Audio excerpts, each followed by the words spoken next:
তাহসাবান্নাল্লাযীনা কুতিলু fee সাবিলিল্লাহি আমওয়াত, তোমরা মৃত বলে ধারণা করো না যারা আল্লাহর পথে মৃত্যুবরণ করেন। বাল আহইয়াউ ইনদা রাব্বিহিম ইরযাকুন, আল্লাহর কাছে তারা জীবিত। দৃষ্টান্ত হলো এই ঘটনাটিকে কেন্দ্র করে আরব বিশ্ব থেকে শুরু করে গোটা বিশ্বে প্রত্যেকটা রাষ্ট্রের পত্রিকার মধ্যে এই ঘটনাটাকে উল্লেখ করা হয়েছিল। সৌদি আরবের প্রেসিডেন্ট, ন্যায়পরায়ণ শাসক বাদশাহ ফাহাদ, তিনি এমন একজন ন্যায়পরায়ণ শাসক ছিলেন। কিতাবের মধ্যে আসছে তিনি এমন একজন ব্যক্তি ছিলেন, প্রতি রাতে তাহাজ্জুদ পড়তেন। প্রায় নিষিদ্ধ সময়, নিষিদ্ধ দিনগুলো ছাড়া তিনি রোজা রাখতেন। তিনি আরবের ভিতরে মাঝে মধ্যে ঘুরতেন, আরব অনারব এই সমস্ত এলাকার মধ্যে ঘুরে ঘুরে মানুষের খোঁজ খবর নিতেন। একদিন রাত্রিতে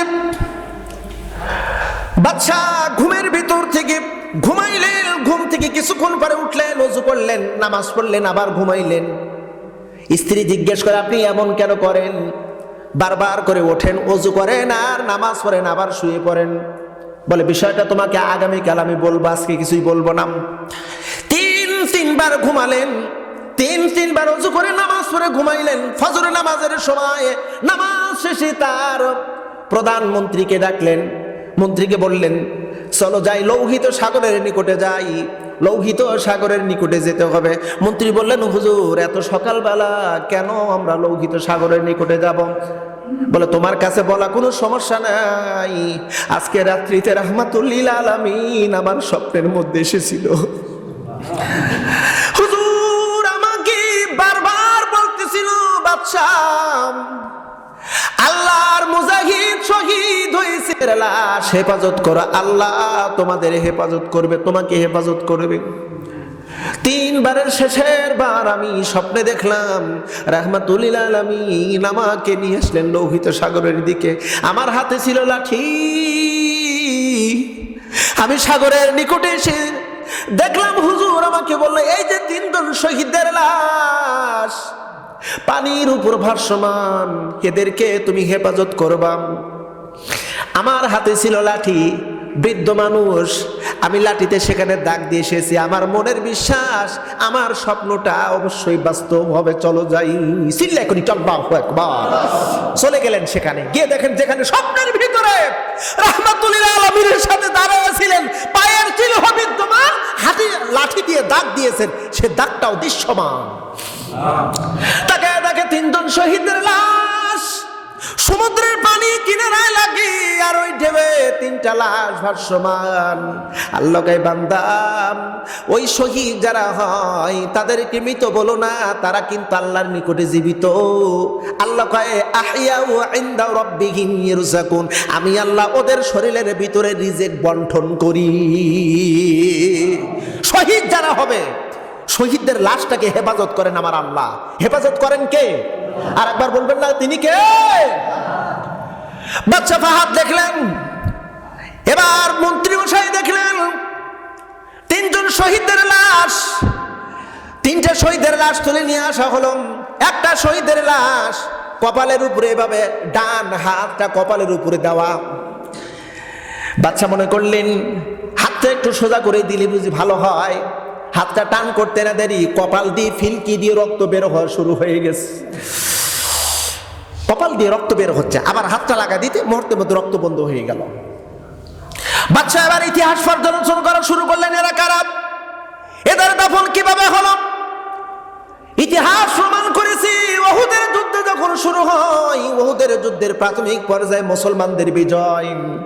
আল্লাহর নবী বলেছিলেন, ও সাহাবীরা, এই যুদ্ধ কিন্তু সবচাইতে বড় কৌশলের যুদ্ধ, যুদ্ধ বরং কঠিন, বরং তোমরা যার যার মতন করে যেখানে যেখানে যাদেরকে আমি দাঁড়াইতে বলি, যেখানে যাদেরকে থাকতে বলি, তোমরা সেই জায়গায় অবস্থান করবা। আব্দুল্লাহ ইবনে সুবাইর রাদিয়াল্লাহু তাআলা আনহুর নেতৃত্বে 50 জন তীরন্দাজকে উহুদ পাহাড়ের গিরিপথে দাঁড় করায় দিল, আর রাসূল তাদের ব্যাপারে সিদ্ধান্ত শোনায় দিল, এই যুদ্ধে জয়ী হোক অথবা বিজয়ী হোক, আমার পরবর্তী নির্দেশনা না যাওয়া পর্যন্ত তোমরা ওই গিরিপথ ছাড়বা না। উহুদের যুদ্ধে মুসলমানদের প্রাথমিক বিজয়। এই যুদ্ধে মুসলমানরা বিজয় গ্রহণ করলো, বিজয় হয়েছে। মুসলমানরা ভিতরে যারা ছিল উহুদের ময়দানে, তারা গনিমতের মাল সংগ্রহ করার জন্য পাগল হয়ে গেল, মরিয়া হয়ে গেছে। এবার 50 জন তীরন্দাজ যারা ছিল ওরা বলতে লাগলো, হুজুর আপনি আমাদের এখন বর্তমান সেনা প্রধান, আপনি আমাদের আমির, অনুমতি দেন গনিমতের মাল সংগ্রহ করব। জুবাইর বলে, না না, আল্লাহ রাসূল বলেছে পরবর্তী নির্দেশনা না দেওয়া পর্যন্ত গিরিপথ ছাড়া যাবে না। বলে এখন আর কি অর্ডার? এই অর্ডারটা ছিল যুদ্ধের সময়কার, এখন তো যুদ্ধের বিজয়, অতএব আমরা এখান থেকে যাই, গনিমতের মাল সংগ্রহ করি। সবাই চলে গেল, মাত্র থাকলো 14 জন, মাত্র 14 জন। মক্কার সেই সময়কার একজন প্রসিদ্ধ প্রশিক্ষণ প্রাপ্ত একজন যোদ্ধা ছিল, নাম হলো খালিদ বিন ওয়ালিদ। তার জীবনে একটা যুদ্ধের মাঠেও সে হারায় নাই।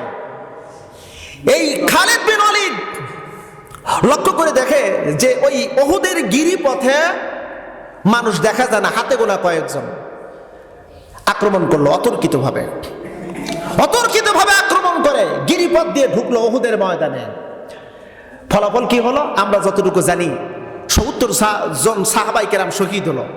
এমনকি রসুল পর্যন্ত শহীদ, রসুলের মাথার ভিতরে লোহার হেলমেট ঢুকে গেল, দাঁত মোবারক শহীদ হয়ে গেল। অনেক সাহাবাই কেরামের ক্ষতবিক্ষত। ঠিক সেই সময়, সেই মুহূর্তে এই 3 জন শহীদ, এই 3 জন মুজাহিদ উহুদের ময়দান থেকে পালাচ্ছিল। পালাইতে পালাইতে তারা মক্কার দিকে আসতে, লোহিত সাগরের নিকটে এসে তারা যখন ইন্তেকাল করার অবস্থায় উপনীত হয়েছে, সেই সময় দয়া করেছিল, আল্লাহ আমাদের লাশকে তুমি হেফাজত করো। মাটি তাদেরকে হেফাজত করেছে না আল্লাহ পাকের হুকুমে। জোর করে একটু সুবহানাল্লাহ। তাহলে যারা শহীদ হবে তাদেরকে মৃত বলা যাবে না, বরং তারা আল্লাহর নিকটে জীবিত।